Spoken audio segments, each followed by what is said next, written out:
Good evening, everyone.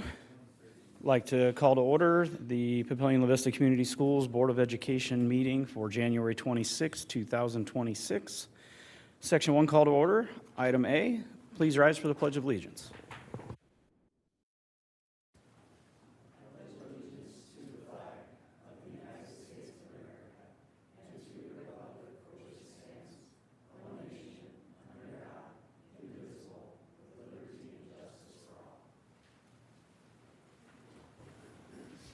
Thank you all. Roll call, please.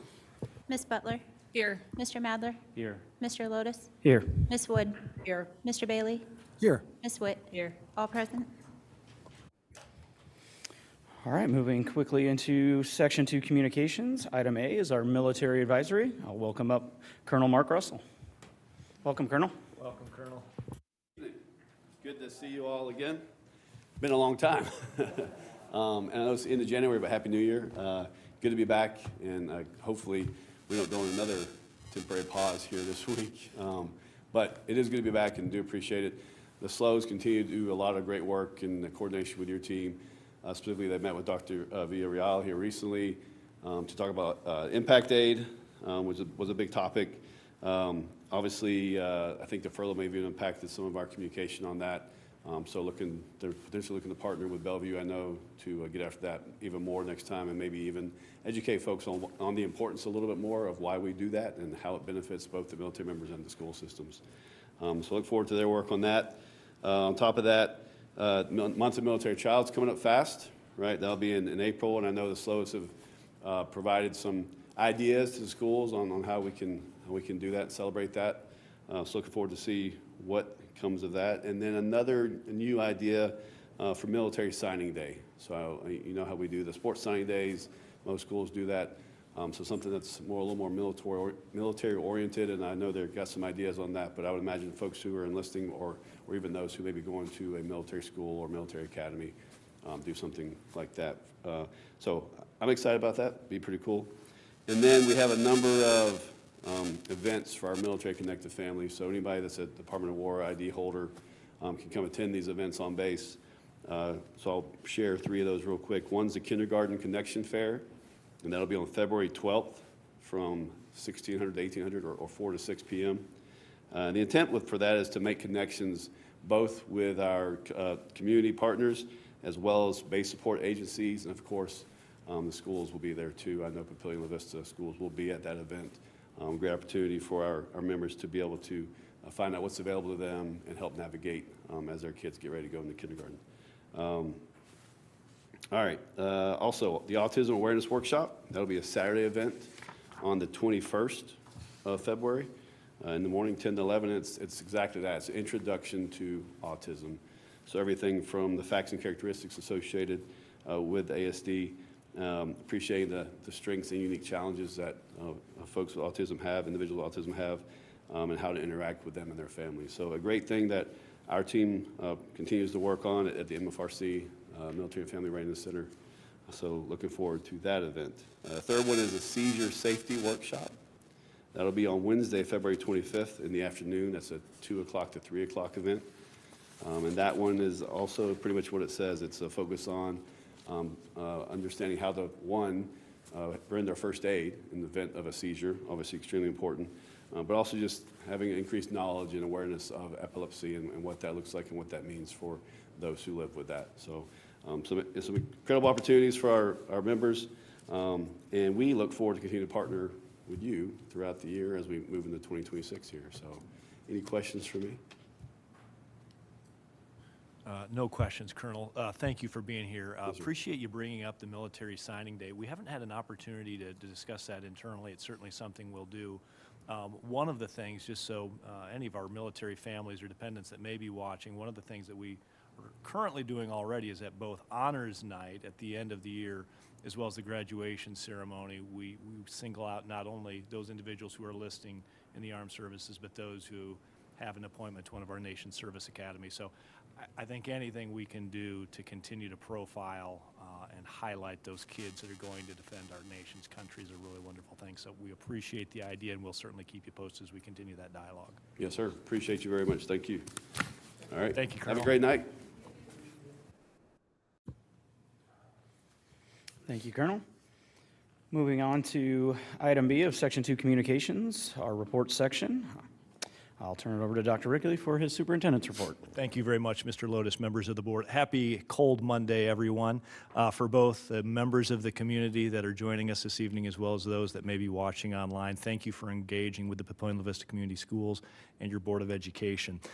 Glad everybody made it to school today. I know Friday was obviously an off day for cold weather day.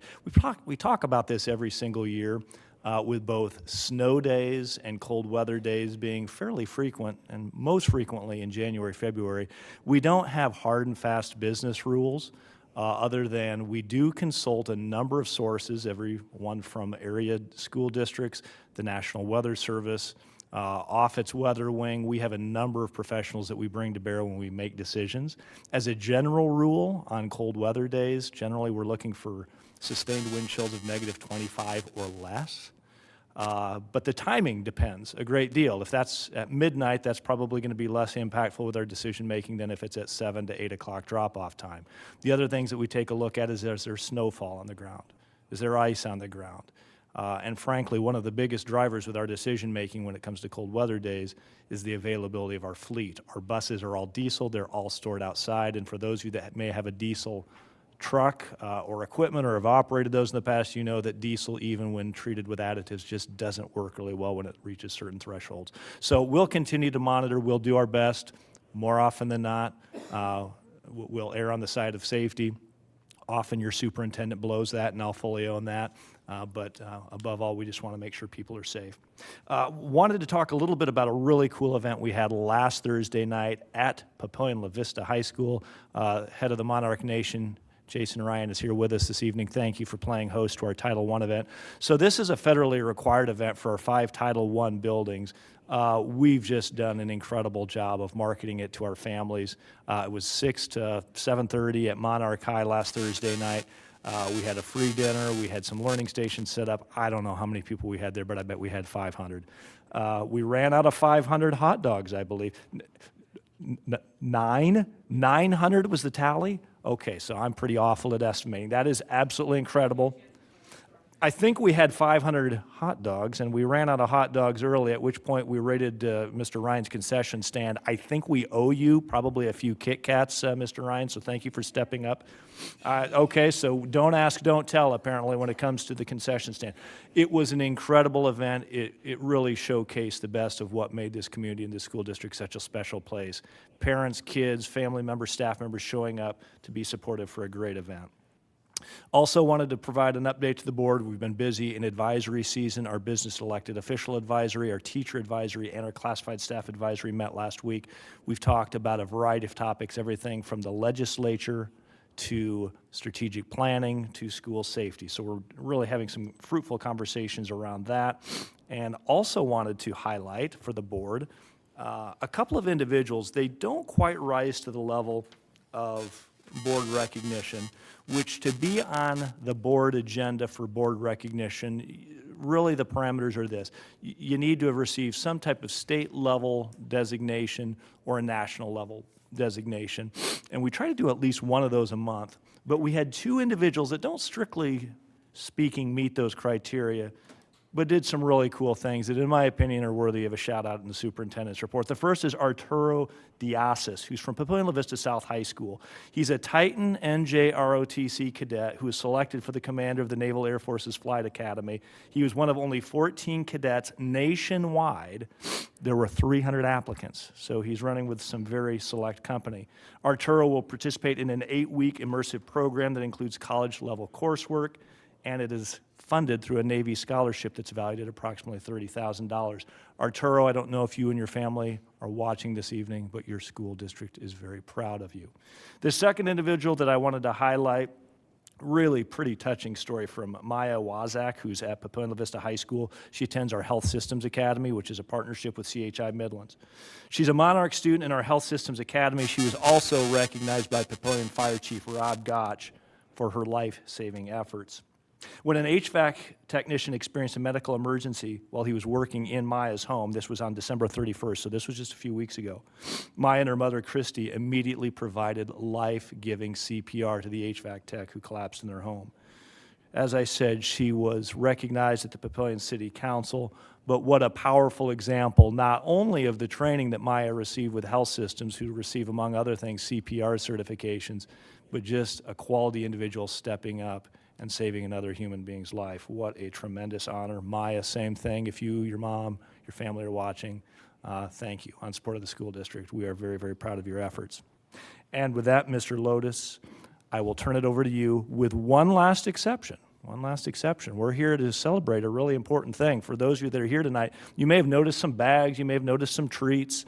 We're here to celebrate National School Board Recognition Week. Now, I know I say this every single year, but for those of you that may not be aware, these 6 individuals dedicate countless, and I mean countless, hours to this community, to our families, to our students, and there is no remuneration of any kind. It is one of the few elected official positions in the state of Nebraska. It might be about the only one where there's no compensation provided. They do it because they love kids, they love families, and they love this community quite dearly. Sometimes the decisions they make create division. Sometimes the decisions we all make create division. You cannot be a leader and make decisions of any import without sometimes creating bad feelings. That is what they do, and they do it because they love this district, even though they are not getting any compensation whatsoever for their efforts. So I want to thank these 6 individuals. You will not find a better group of elected officials anywhere in the state of Nebraska, and for my money, probably anywhere in the country. So for my 6 bosses, I just want to say thank you on behalf of the entire school district, and I believe with that, before I turn it over to Mr. Lotus, I believe we have a brief video we would like to share.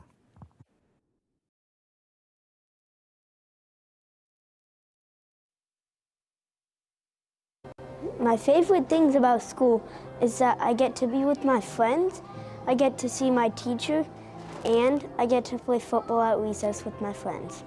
I like my teacher because she's really nice. And I like math because it's my favorite subject. What I like about school is all the fun activities that you can do, and you always have something to do. Plus, all the teachers are really nice and helpful. Some things I love about our district is that we have opportunities to go to metro classes, and I love how friendly our staff is here, and that we are still able to have our phones, but also they have to be put away because it helps us stay focused, but also have that environment where we can have a little break from classwork. I like how basically you can meet new friends and just spend time with others. And because if I didn't go to school, I probably wouldn't have much of any friends. What I like about YTP is the cooking activities, and that we can cook and learn how to live on our own and cook. What I like about school is that you get to learn and do fun things, and you get to run and play at recess. I really like school because it's really easy to make friends and everyone is so nice and kind. Another reason I like school is because of recess, because it's so fun to be able to socialize and have fun with your friends. And another reason why I love school is library. There's so many options to read, and the classrooms are also the best part because of the amazing teachers that I've had. I like doing the trades classes because I get to use my hands and build stuff that I like, be creative. I also like working with a team of my friends because I can talk with them but also still be productive. Something I like about school is recess, and the teachers are nice. I like the teachers because they're nice and they help me out. And I also like recess because of my friends. This school is a happy place of mine because the teachers, the staff, the parents, and my friends are much more comforting around me because they are my go-to person.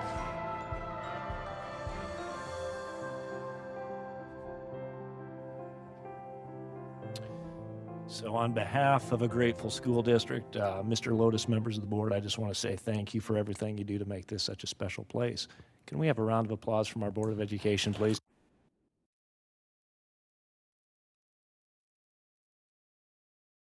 And with that, I'll turn it back to the board. Well, thank you, Dr. Rickley, for those kind words, as well as Dr. Villarreal and your communications team for putting together such a fantastic, heartwarming video of why we do what we do. All right, moving on to item C under Section 2 Communications. Committee reports. Oh, I skipped right over. Board member reports. Jumping, I'm rusty. Any board member reports?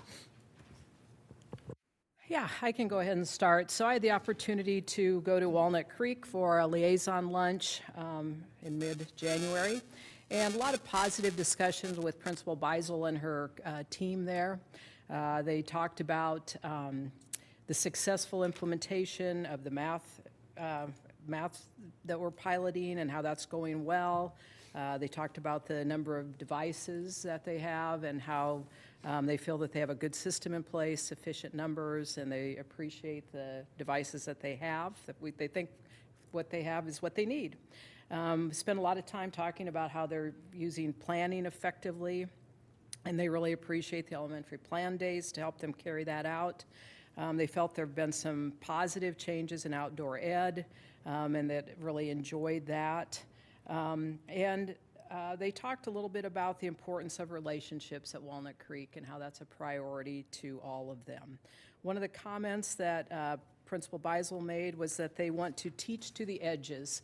So they want to reach all of their kids, and 2 of their staff members are currently working on the HEL program review, and they think that's important. And they've also done some things to review their instructional practices as a whole, and are continuing to grow and meet the needs of their kids. I also had the opportunity to attend the Title I night on January 22nd. As Dr. Rickley said, such a fun night, so well attended, lots of smiles and positive family interactions. Just want to give kudos to the Title I teachers. I know that the teachers in the building do a lot of the planning. The assistant principals and lead teachers at our Title I buildings, this is kind of one of the things that they spearhead under the guidance of all the principals to meet some of the requirements, but also to have a lot of fun. They do use this as an opportunity to gather input from parents and look at how they might improve their compact and the processes and procedures that they have in place in their buildings. But it was a tremendous success this year. And then today I had the opportunity to attend the NASB Legislative Issue Conference. Hear some of the current legislation that's being discussed in Lincoln, and just to continue to develop my understanding of the process and procedures of our legislatures. And should be the next couple weeks should be very exciting down there. I'll just ditto that I attended the legislative conference today, and we reviewed many of the bills that are upcoming that will impact the schools, and so it's really important for the school board to stay aware of that and be prepared for any changes that may be coming our way. So I appreciate the State School Board Association for putting that on for us. Yeah, I was able to make it up to the title night as well. I mean, 900 people, great turnout, great to see the community come out and those families come out and the activities that we're able to put together for those families. I appreciate all the time and effort everyone put in to make sure that that was an event that our families enjoyed, and hopefully we can continue that on with the strong turnout. We started for the NASB Legislative Committee. We had our first weekly call last Monday, starting to discuss the bills that were introduced. And then yesterday we met in person in Lincoln for about 5 hours to discuss about 50 bills, talking through the position the NASB is going to take on them. I think they've updated the site today, so I'll send out the link to the board members from NASB of what those bills are and then the position that NASB is taking, or the ones that we're just continuing to track and waiting for more information on. And then last night, after the bill discussion, we had a kind of a panel discussion with some members, 6 members of the Governor's School Finance Review Commission, talking through, they finished up phase 1 at the, I think, end of December or in December. So they're moving on to phase 2. They have to meet quarterly and just talking through kind of their findings in that initial report. I think it was a 100-page initial report. They kind of gave us a watered-down version of it, and then what they're going to be continuing on this next quarter and the following meetings. And then today's meeting with Ms. Witt and Ms. Wood, we had, I think it was 5 or 6 senators came and spoke to us today about, mainly it was education relevant bills that they have either in their committees or that they are, they've introduced, and just talking through and being there for questions. So it was great to hear from them and kind of what they're thinking for either their committees or for their individual bills. And then we were fortunate enough to have Speaker Arch and Senator Roundtree have lunch with us today, with just those from Papillion La Vista and a handful of folks from ESU3, and again, just chat through the education-related bills and seeing what questions they had for us, and it gave us the opportunity to share our thoughts on them. And this was, I mean, I've probably been doing this 5 years going to this event. I mean, Speaker Arch has been there every year for lunch, and this Senator Roundtree's second year being in the Senate, he's been there both years as well. Been great in at least showing up and having the discussions with us and being involved. And I told Speaker Arch as he left, is his last one. You know, this will be his final one as he is done after this session. So again, I appreciate his support for the district and being willing to show up and have those conversations with us. So I thought it was a great event, as always, and I look forward to the continued discussion.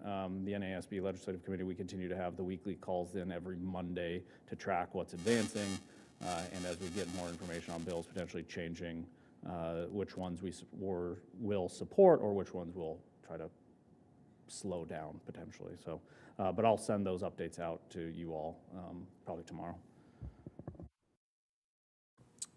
Let's see, I had liaison breakfast at Carriage Hill on the 14th. That was fantastic. Tracy McShane and Michaela Overby, the principal and assistant principal, put together a great program. And you can see this. This was everything that they gave to us, and a lot of celebrations, both district and staff celebrations. Great group that we spoke with. I have to give a shout out to Tracy and Michaela, because this is something that my wife had, and this was 15 days before winter break, and they gave this to all the teachers, and there's something for, and I meant to bring this out at the breakfast, and I forgot to grab it. It was in my car, but like the second, be like Buddy the Elf, enjoy the 4 food groups, candy, candy canes, candy corn, and syrup, wear sweatpants too. Yeah, I mean, it was just fantastic. They had one, grow your heart 3 sizes. It was Grinch Day. Write a kind note to a colleague and wear green. I mean, just little things like that kept the spirits up of everybody during, obviously, a crazy month, but right before winter break. So it was pretty neat. Couple of the things, like I said, of course they talked about as a celebration the CKLA rollout and how much they appreciated that. Couple of things I thought was interesting is they spoke about HAL testing, and I think how they want to. I guess maybe, I'd say revise it, but maybe look at, ways to make it more effective so that we're getting the right kids in the HAL program that need and want to be there. I thought that was interesting. The other thing, they have a fantastic para, and she's an EL para, Steph Merquin, and I know Sherry speaks highly of her. Sherry teaches at Carriage Hill. I'm sure you guys all know that by now. I only mentioned that about 2 million times, but they spoke about it's really nice to have Ms. Merquin there, but they spoke about possibly trying to find a way to have like an EL translator for when they have conferences. It's not so much with the kids, but with parents and trying to help out. And I thought that was an interesting idea since we have, so many. Obviously, we're not going to be able to hit every language that we have in all of our schools, but in some of those title buildings, obviously a lot of Spanish-speaking families. So I just thought that was very interesting. But they did a fantastic job. It was great to have breakfast, great way to start out my day. I also had last Wednesday a maybe meeting. Excuse me. So we had a few people there. We had Matt Belka there. He did a great job of talking through some of the bills that they are looking at, and I know we have Tim here, and we'll talk about all those things, but did a really good job talking about the bills that were being carried over and some of the things that they are looking at and positions that they have on those bills. Also got a really interesting update from ESU 3. I guess the learning community, they have an issue with their community action plan. I guess one of the partners that the ESU 3 works with is called One World. And One World, I guess, they have, I guess they support hormone treatments. And I guess that goes against some of what the state school board members agree with. And so they are trying to get them to rewrite that and possibly drop One World. And one of the things that, that the ESU 3, and I can't think of his name, that was there for the maybe meeting, but he said that one of the things about it is that they're trying to fight that because One World is a partner but receives no state or taxpayer dollars from the learning community. So it's, although they may not agree necessarily with everything that One World does, it's not as if it's being funded by the state or any federal dollars as part of that, as being a partner. But a lot of good updates from those who were there from the metro area.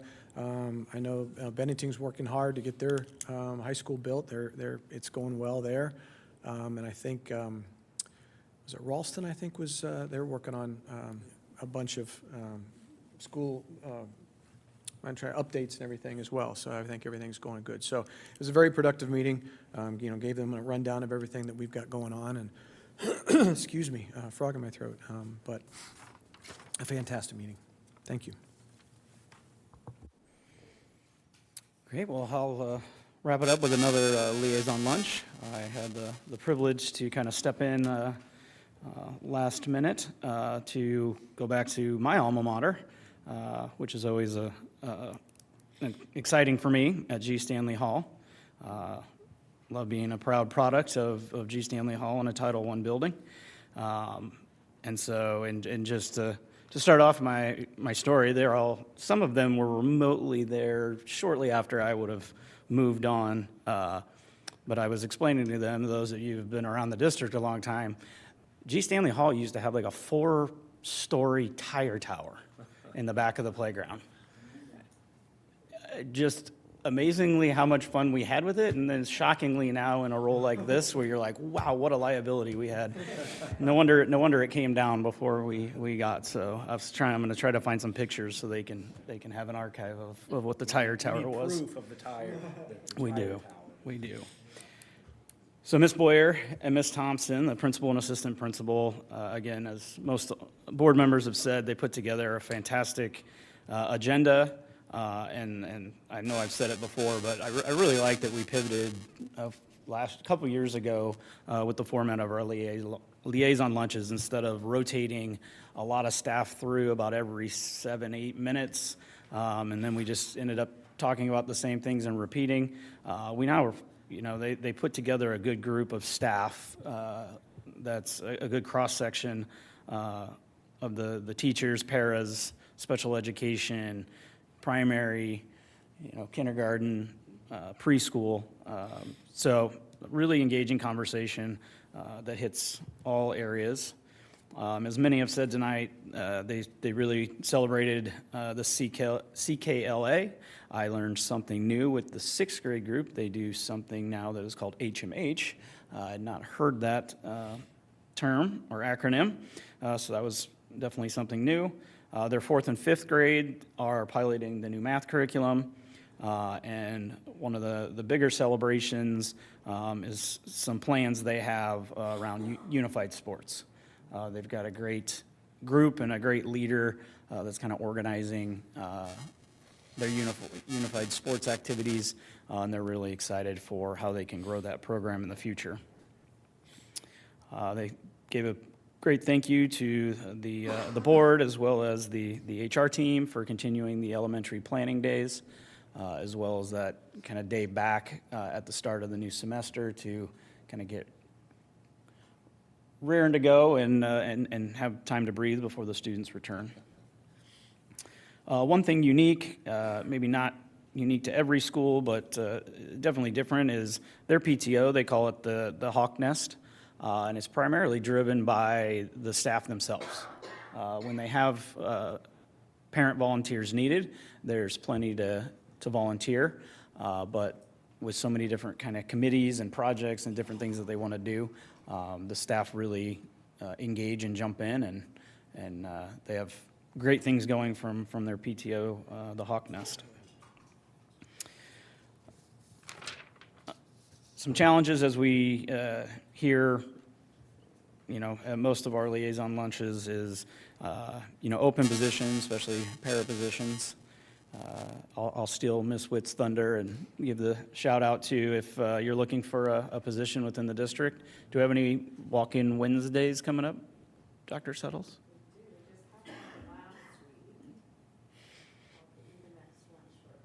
Perfect. So the struggle with that, especially if you're having some behavior issues. We talked a little bit about the SEL curriculum with some 1 to 5 this week. So if you're looking for a position or want to recommend somebody to come look for a position, open interviews, walk-in interviews on Wednesday here at the central office. But just the new SEL curriculum and the software, just struggling to find things, but also learning how to kind of supplement and find that due to just some pacing issues and how engaging it is to certain groups versus others. And then to kind of wrap it up, Dr. Siri walked them through kind of where we were at in the strategic planning process. They were all very, very curious about that. So overall, a great lunch. Thank you, Ms. Boyer, for Jimmy John's. It was fantastic. Thank you to Stephanie for last minute. I said, well, I'll take whatever Sue Ann was gonna have, and she pulled another order. So I really appreciate that detail. So, any other board reports? All right, now moving on properly to item C, committee reports, building, ground, and finance. We have not met. Human Resources and Student Services. Yes, we have not met yet either. And Curriculum and Americanism. We did meet on the 13th. We had a very good meeting. We talked about, Dr. Siri led us through some of the State of the Schools report, gave us an update. We will have a full update. I think it's still next meeting. The first meeting in February is what she had reported. So we'll look forward to that. We talked some about the strategic plan as well, and I'm sure you got a more current update than we had here, because I'm sure it's been moving forward. But at the time then, it seems like all the groups, I think, but one had their goals and objectives written and in, so that may be updated by now. And then I think they were working on the community advisory meeting, and then we sound like we're right on the verge of the implementation phase of the strategic plan, so looking forward to that. And then, of course, we went into some of the Rule 10 audit. Again, just one more shout out to Dr. Siri and her team, because that was amazing, and we did very well. No further actions, I think, was what I had written down in quotes, so that's pretty amazing to do that. So again, they just did a fantastic job. And I think the final word on that was, hopefully in another 40 years, none of us will be here for the next Rule 10 audit. So that was it. Good meeting. Great, thank you. And as far as subcommittees go, I heard from all. It didn't seem like there was anyone that wanted to make any changes, so subcommittees continue on as they were at the beginning of the year. Only change would be Ms. Wood is taking over as the chairperson of the HR Student Services Subcommittee in rotation from me. So thank you for that. All right, moving on to Section 3 action items. Item A, action by consent. I can make a motion to approve the action by consent items as listed. Second. All right, I have a motion by Mr. Bailey and a second by Ms. Witt. Roll call, please. Mr. Madler? Yes. Mr. Lotus? Yes. Ms. Wood? Yes. Mr. Bailey? Yes. Ms. Witt? Yes. Ms. Butler? Yes. Motion carried.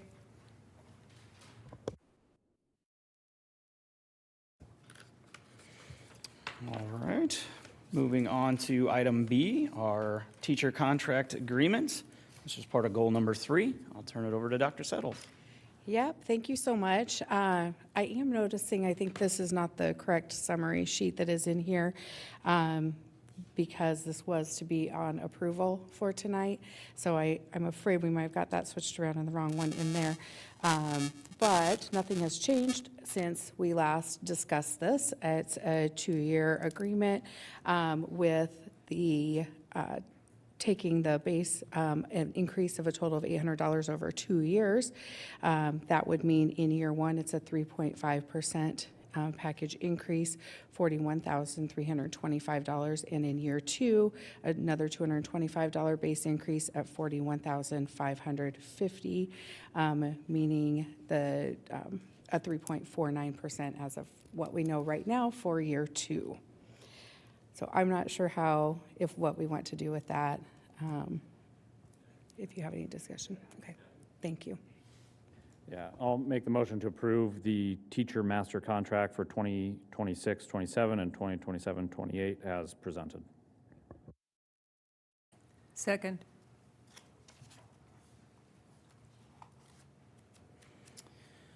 All right, I have a motion by Mr. Madler and a second by Ms. Witt. Any discussion, comments, questions? If I can just add one thing, I did want to recognize that besides our 3 board members that took part in negotiations, Mr. Lotus, Ms. Wood, and Ms. Witt, we also have joining tonight a couple of members of the PLEA negotiating team. So Gail Sherrill is back there. Thank you, Gail. Our president for PLEA, Lindsay Wilson, is here tonight, and our vice president and lead negotiator, Austin Bolton. So besides the fact that they spent a lot of time in this boardroom throughout November and December, we're very grateful that they also are regular attendees of the board meeting.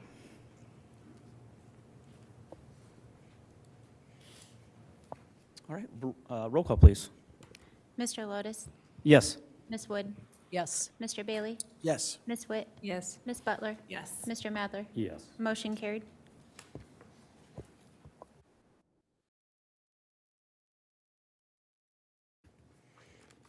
All right. Item C, under Section 3 action items, the Policy Review 8000 series, Board Organization and Operation.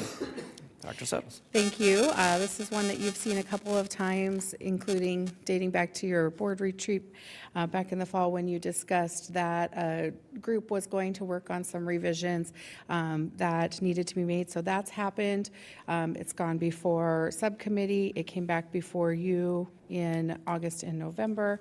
And then we also had KSB review it with the policy service that we subscribe to. So any and all recommended changes are redlined in here along with the clean copy included for you.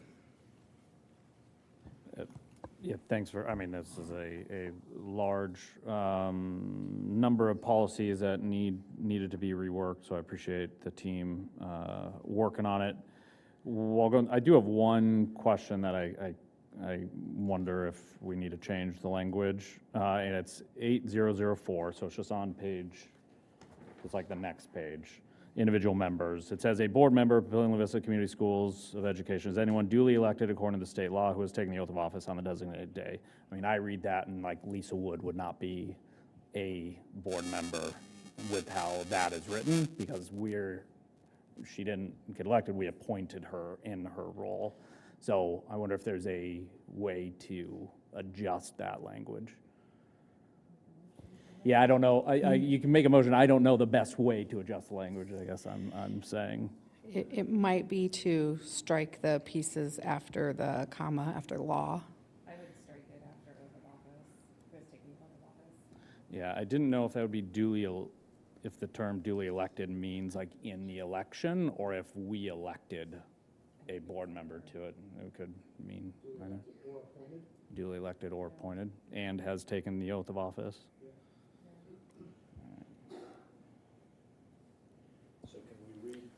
I'll do that, yeah. Yeah, I can. Can we read that back so we have that reflected in the minutes? And then I think, unless there's other changes, we could just simply accept the 8,000 as amended. But again, that's at the discretion of the board. Yes. So I would, I'll make the motion to amend presented 8000 series.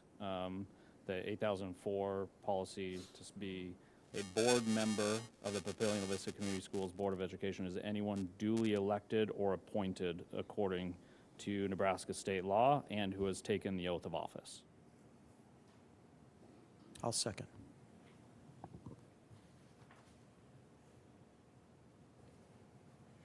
Any further discussion? I just want to thank Dr. Settles and KSAB for your review. I know you put in a lot of work on it, so thank you. Well, and a special thanks to you two as well. I know how much time Ms. Witt and Eliza put into it.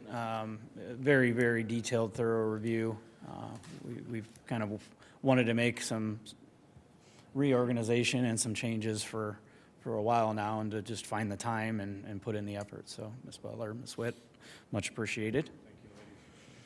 And with no further... So I think we got to vote on the amendment first. Correct. And then we do the motion. Yeah. Roll call on the amendment, please. Ms. Wood? Yes. Mr. Bailey? Yes. Ms. Witt? Yes. Ms. Butler? Yes. Mr. Mather? Yes. Mr. Lotus? Yes. Motion carried. And I'll make a motion to approve the recommended changes to the 8000 policy series as described and as amended. Second. Okay, I have a motion by Ms. Witt, a second by Ms. Butler on approving the recommended changes to the 8000 policies as amended. Roll call. Mr. Bailey? Yes. Ms. Witt? Yes. Ms. Butler? Yes. Mr. Mather? Yes. Mr. Lotus? Yes. Ms. Wood? Yes. Motion carried.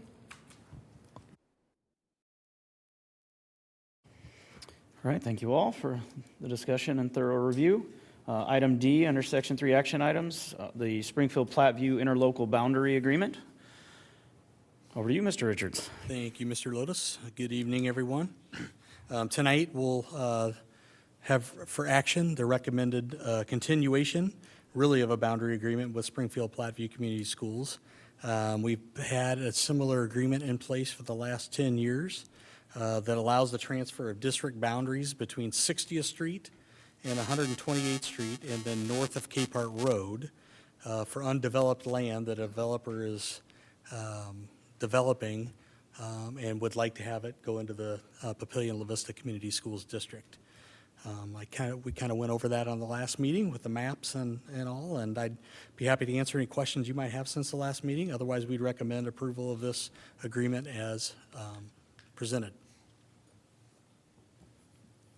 I know we've talked about this a number of times in this meeting and the Building Grounds Committee meetings. I was wondering, with some of the bills that are out there and the larger school finance bills, like the one from Senator Hughes that we talked through today, if that would gain any traction and would go into effect where it drastically does change the levy and the state funding, would it affect this agreement at all on would we want, would the dollar amount still make sense with the new levies?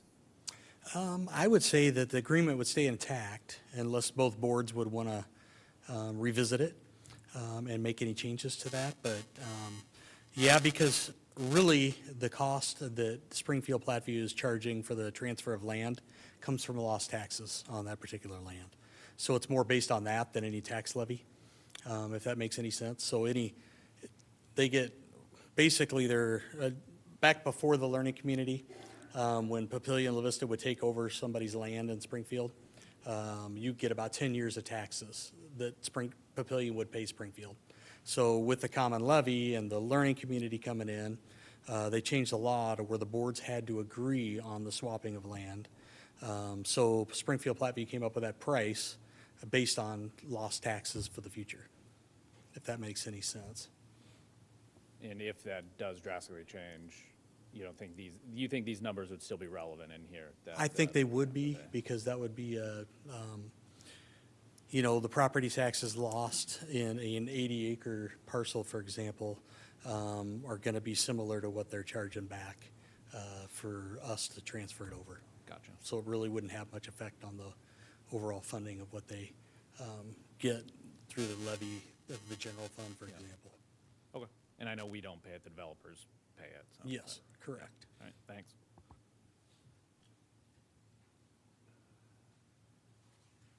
Let me get back to the sheet. I can make the motion to approve the interlocal boundary agreement with Springfield Platteview Community Schools as presented.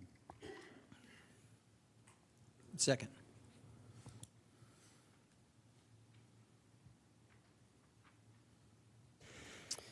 I have a motion by Mr. Madler and a second by Mr. Bailey. Any further discussion? Roll call, please. Ms. Witt? Yes. Ms. Butler? Yes. Mr. Madler? Yes. Mr. Lotus? Yes. Ms. Wood? Yes. Mr. Bailey? Yes. Motion carried.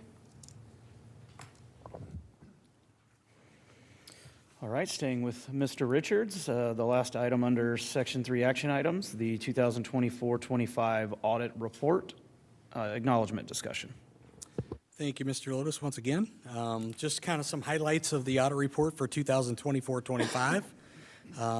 There's a lot of good news in this report, I think. All spending came less than the amount budgeted for each fund, which is always a positive. General fund spending stayed below 2% for 24-25 from the previous year, mostly because of the stipends that we were giving out the year before, $1,000 stipends to finish those up from the previous year. But that's good news. I think on the spending front, we were hoping to stay under that 2% for spending based on those stipends the year before, and we did. I think when you look at the general fund, there's probably a little bit of a discrepancy between expenditures and revenue, and I kind of want to give you a highlight of that and why that's happened 2 years in a row, really now. The state fiscal year is from September 1st to August 31st, and the federal fiscal year for us starts October 1st. So reimbursements aren't due, for the federal for that year until in October. So we've been sending them in October. So that's not going to show up in this report. So basically what we have is expenditures of $150,669,013 and revenue of $147,557,909. And that's a $3.1 million difference in what we're bringing in versus spending, which is never a good thing. But the thing that I just want to continue to point out is the federal money is not included for 24-25 in that amount. So when you include that, we had $4.7 million in federal money in 24-25 that was asked for reimbursement in September. We just started getting it last week, actually, some of that federal money from 24-25. So when you look at that, we're probably pretty close to $1 million in the positive for 24-25. We are going to correct that this year and try to do at least 3 of our reimbursements, quarterly reimbursements, in the 25-26 school year. So we'll have a lot more federal money showing up in the revenue pot in 25-26 than we ever really have. And that should get us back in the black for the fiscal year and get us closer to that cash reserve that we're looking to try to get back up to 20% since we moved those stipends. In 24-25, we only had 1 audit finding, which was due to monthly reconciliations not being correct with our new finance system over the summer. We did have an unexpected death of our coordinator of purchasing and accounting, which, greatly led to that happening. Real proud of our staff for picking up the slack and jumping in during a tough time. And just so you know, in this report that you have, all those reconciliations were corrected with the auditor's help and with our extra staff time. So everything you see in the booklet is accurate for 24-25. The audit booklet will also be published online this week under info about our district. So we'll have a link there that you can click on and the public can access the report. And I can answer any questions you have about the report at this time, or if you want to review it some more. And I know we've talked a lot about it in our committees as well. So I want to thank everybody involved, from our staff to our Buildings, Grounds, Finance Committee as well, for all the work during 24-25 and making sure that we have a good, fiscally responsible district at this point.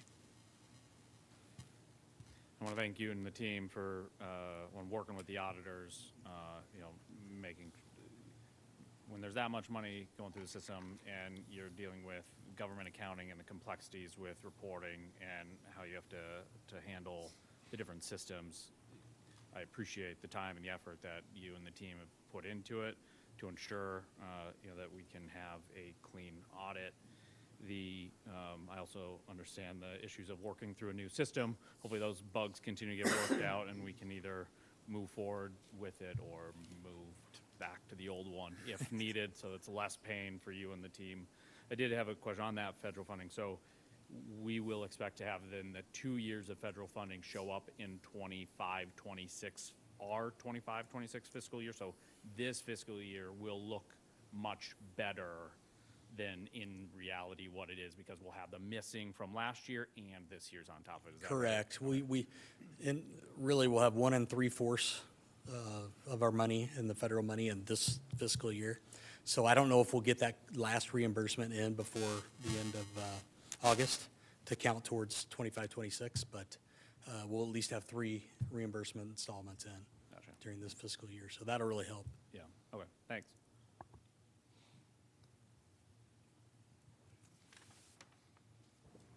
Any further questions? I can make a motion to acknowledge receipt of the audit report for fiscal year 2024-2025. Second.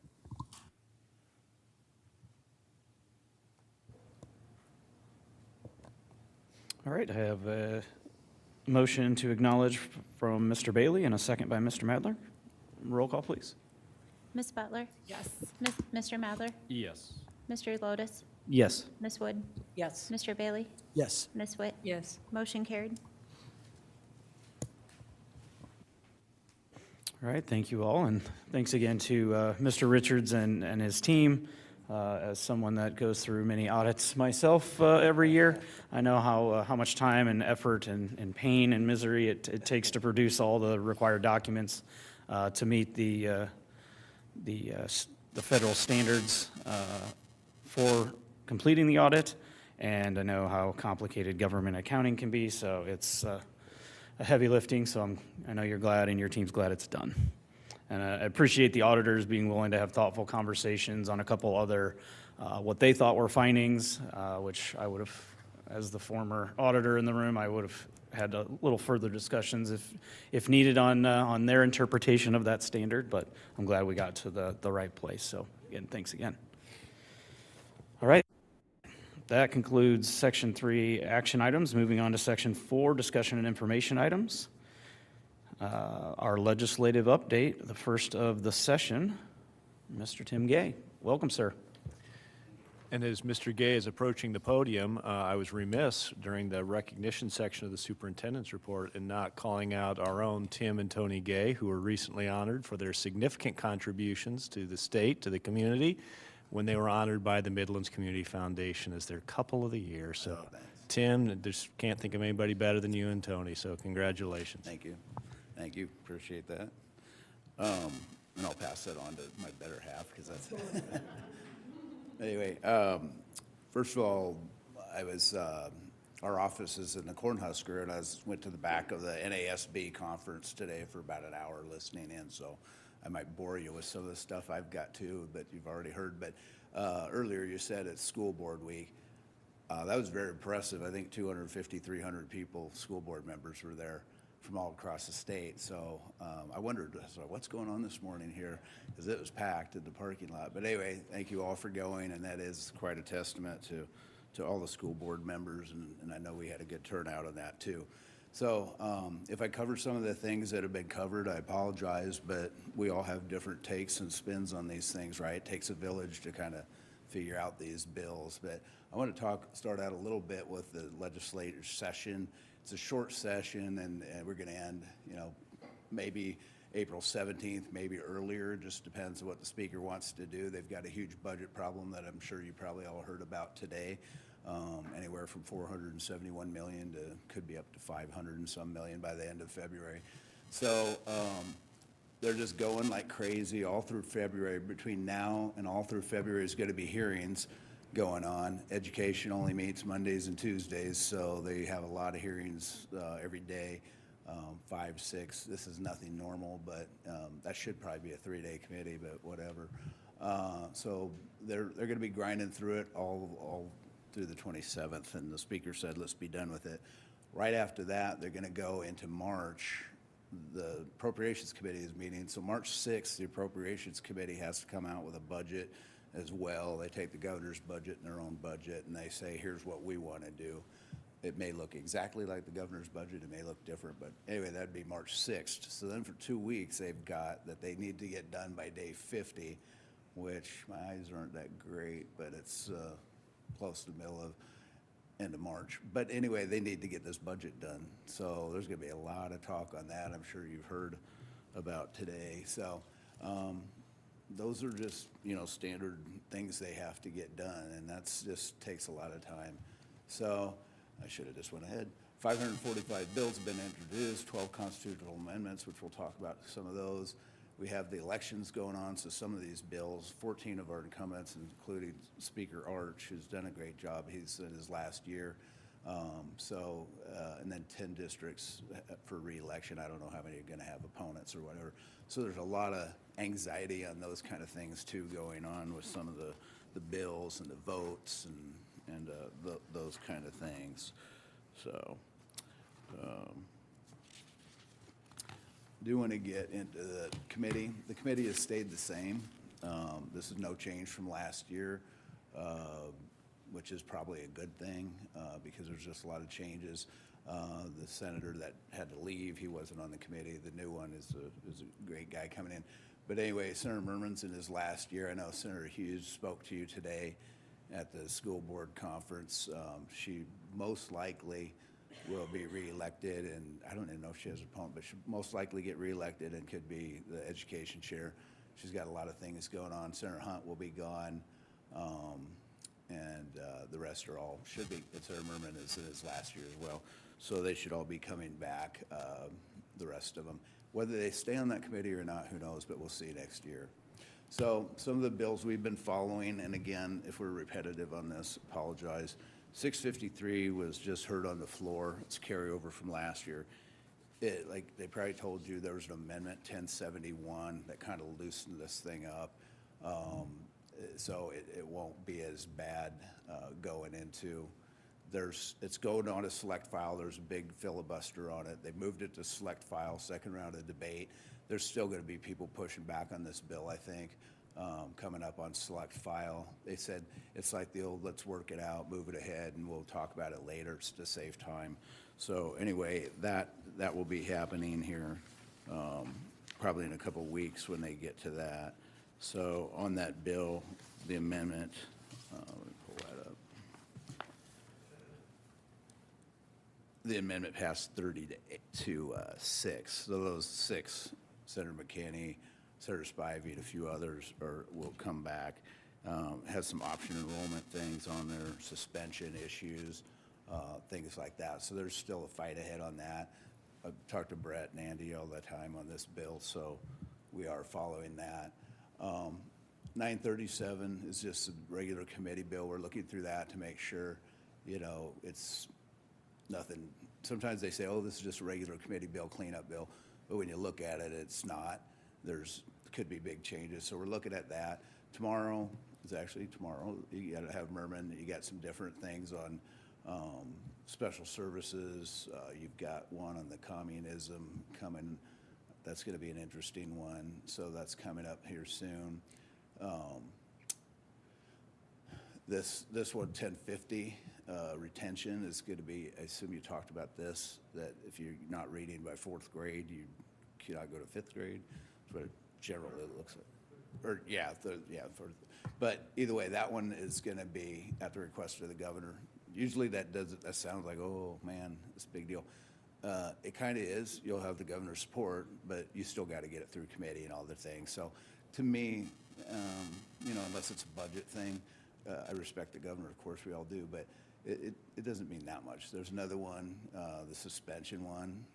That was, if you watch the governor's speech, that's another one at the request of the governor, how they'll be handled or however I think they're handling it. That's one, just so you know, 2 years ago, I think we had a ton of discussion on that, Brett, with the suspension bill and why it's not a great idea.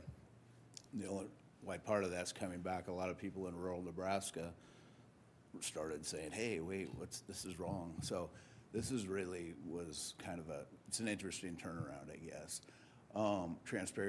Transparency rules, this is one, I've got a copy for you. This is Butler. You probably want to look at that one. I got a copy I'll give to you. It's about an idea. It's how you're hiring. You've got to disclose any kind of bad actions, the prior sexual misconduct, things like that. So that's coming up again.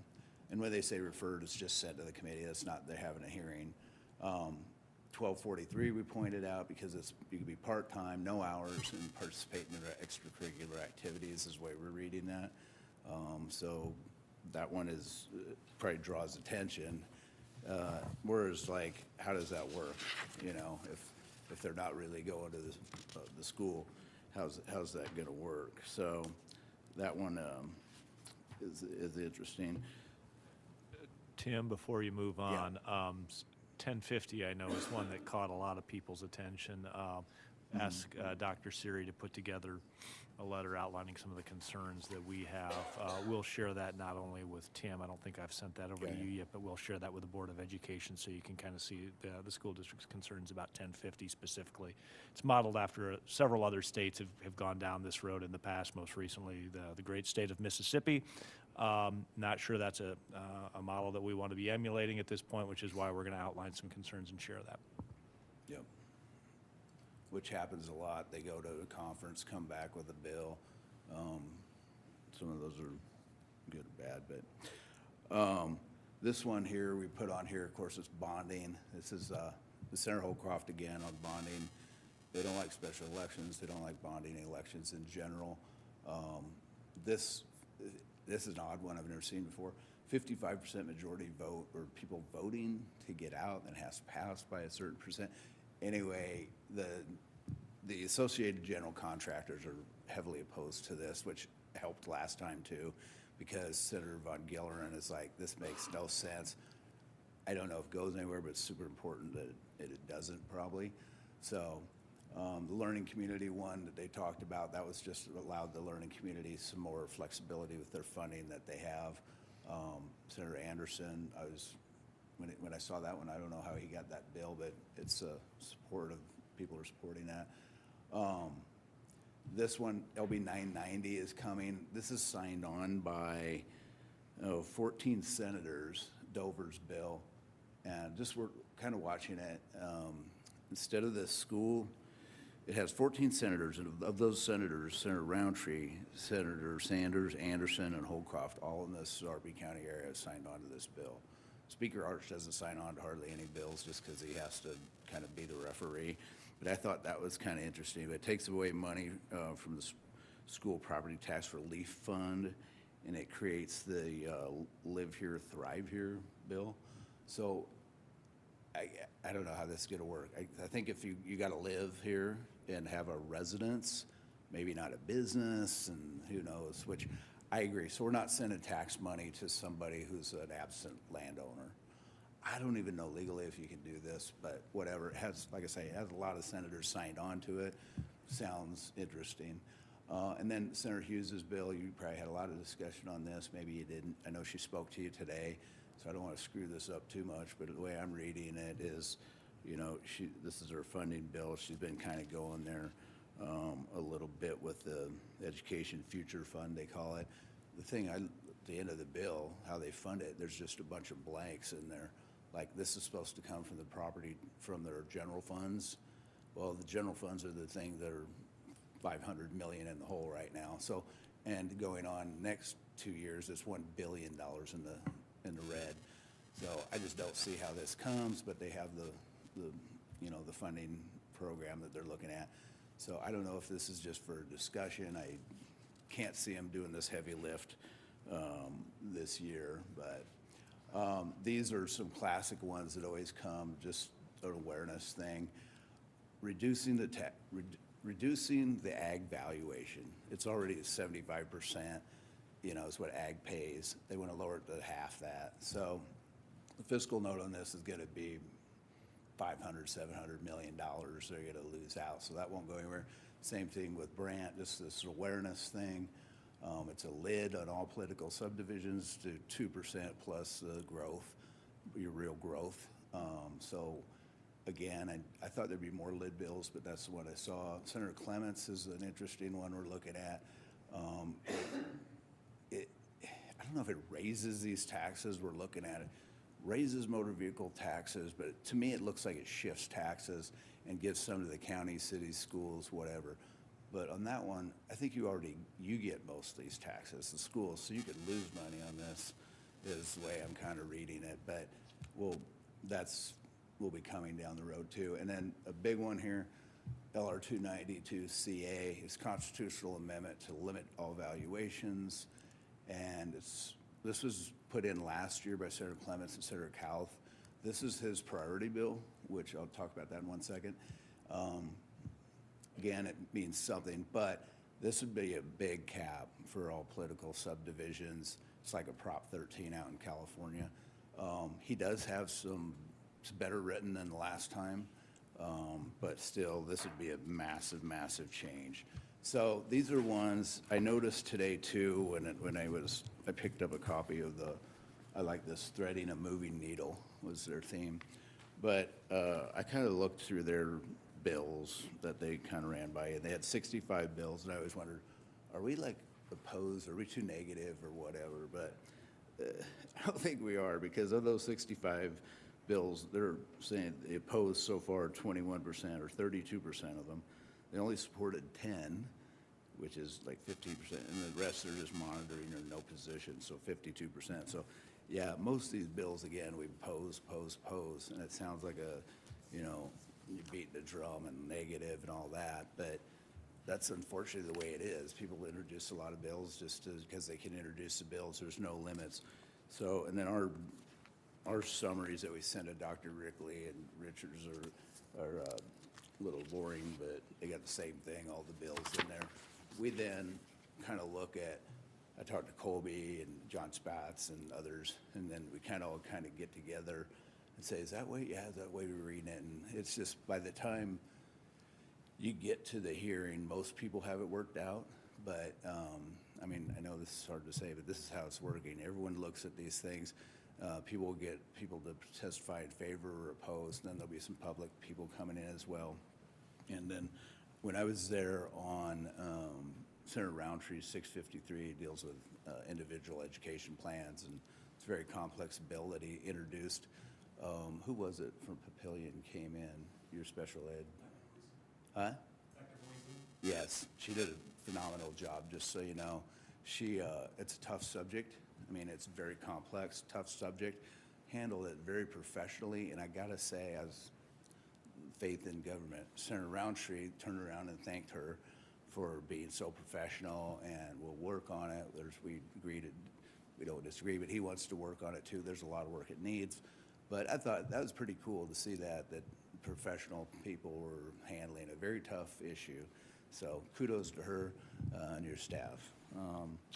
With that, Dr. Settles and I are working on some of your future administrators going to go down to the Capitol, and we'll set that up. Have them have a good day to kind of do the legislative thing. Other than that, I think, I'm happy to come back on the 9th or something too, because I know it's short and we're there. And then the other thing too is, any of you, I know you follow this closely, and I love it. If there's some things, my deal is I can help you talk to whoever you want. Just because it's not from a senator from our district or on the education committee is who we want to talk to, right? Most of the time before it gets too far down the road here. But there are also other senators that we could go talk to that I know that you build relationships with them, and I know, they won't like this at all. Let's go talk about this, and that helps too. They don't have to be on the committee. A lot of times what happens is these bills get kicked out of committee. They do a little compromise thing, whatever, and then now it's on the full floor, and they're so busy, no one had any time to really talk about it. So that, we'd like to talk to it before then, but even if it gets to that point, like I say, there's other people who will raise their hand and say, wait a minute, how does this work? So that's what I'm saying. I love the involvement. Stay involved if you can. It still goes a long ways to hear from a school board member about an issue, and it doesn't necessarily, I know it's going to say, how does it affect us? But a lot of times these are going to affect everybody, and like the bonding and some of those things. So you just never know who's going to be your hero when they stand up and speak, and they'll say, oh, I had a great conversation with the school board member, Mrs. Wood, and here's what she's saying, and it goes a long ways. So, but yeah, with that, it's early still. We're grinding away, and if any, like I say, we have our meetings all the time too. But do you have anything? Am I missing anything? Any questions from any of you? Nothing from me, Tim. Just wanted to highlight for the board and for the community. First, thanks for your leadership. You're super easy to work with. In addition to Tim kind of being our eyes and ears on the ground, we have started our weekly telephone conversations. Brett and I sit in with Tim every Tuesday morning.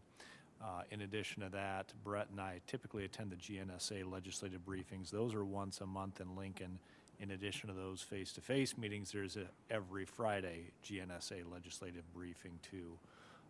In addition to all the work that many of you are doing, including Marcus Madler as our legislative liaison. So lots of us are having conversations to stay ahead of this, but at the same time, stuff moves very quickly.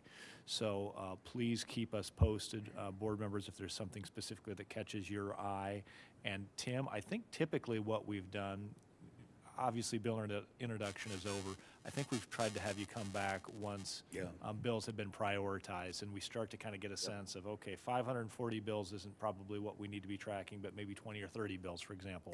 So maybe once we get those bills winnowed down a little bit more, maybe we can have you back in a month or so. Absolutely.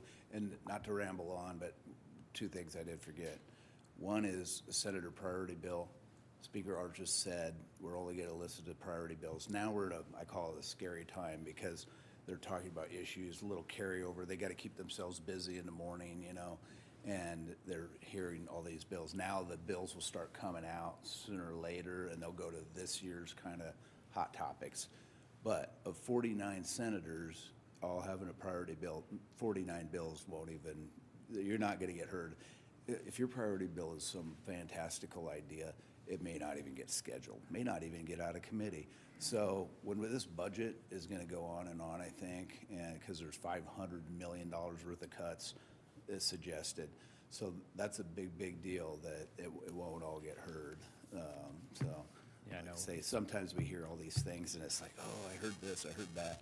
And it's like, yeah, don't panic. It all kind of narrows down to smaller numbers, much smaller. I know Speaker Archer was saying at lunch today he's a little frustrated that more bills haven't been kicked out of committee yet, and they're still in that process. So which affects what he is scheduling for the floor. But I appreciate the updates. I appreciate the information. I know you do a great job of keeping us updated. And like you said, there's just so many bills to track, and so the difficult part is where do you put the effort and either the opposition or the support for it. And you having the relationships with the senators, I think helps, and it would help us to understand, like if someone is potentially swayable or interested in getting more information from those it affects, let us know on some of these key bills, because I would love to reach out. I just don't want to reach out to everyone on everything. No, exactly. It kind of it kind of doesn't hit as hard as if you minimize it. So. Just keep us posted on who you think we should be reaching out to potentially sway on these issues. Great point, because it's very nebulous now. And then as your targets start to come into focus, you'll see what's going to go through. And that's a great point. And we don't either, because if you're, unfortunately, they have to be opposed to a lot of this stuff, because if no one shows up, no one knows. That's why they had, of all those bills, they probably could up that to oppose a lot more, quite honestly, but they're picking their targets. And sometimes somebody's going to introduce a bill and it's like it's not really going anywhere. We don't want to say why, but there's sometimes they just aren't going anywhere, and we have so yeah, good point. And then we'll keep you posted, and then whoever, but yeah, but happy to come back for sure whenever you want. So all right, thank you all for your time. I appreciate it.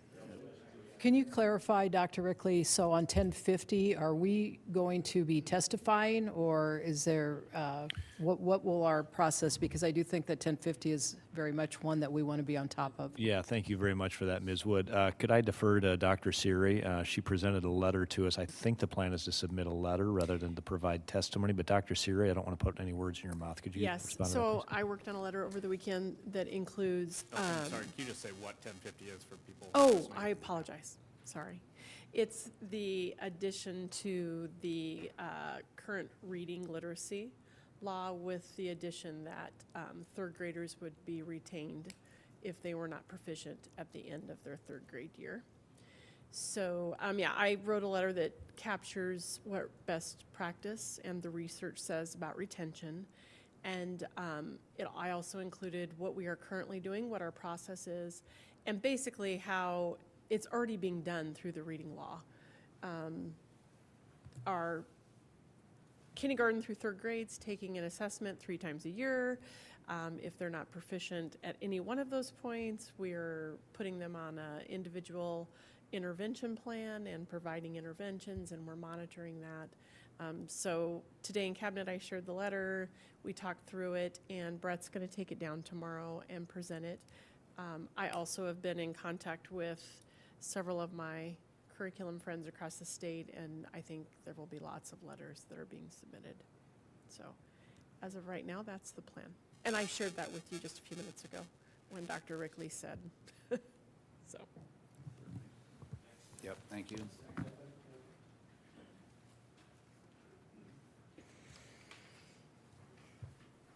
All right, moving on to our final item under discussion and information items. The Policy 1000 Series Public Relations and Communications. For the public to be aware, we review our entire set of board policies every year, starting with obviously January with the 1000 series, going all the way through to the end of the year. Board members, please review the 1000 series and send any suggested changes to Dr. Villarreal. And I know he'll be presenting to subcommittee any potential changes that the administrative team and the communications team have. We had no public comment for items not on tonight's agenda. Section 6, future board calendar, February 6, 2026. No school, elementary students only. It is one of the elementary teacher staff development days that they so enjoy. And then on February 9th, 2026, the next Board of Education meeting at 6 p.m. here at the central office. Seeing no business before this board, I'll adjourn the meeting for January 26, 2026 at 7:18 p.m.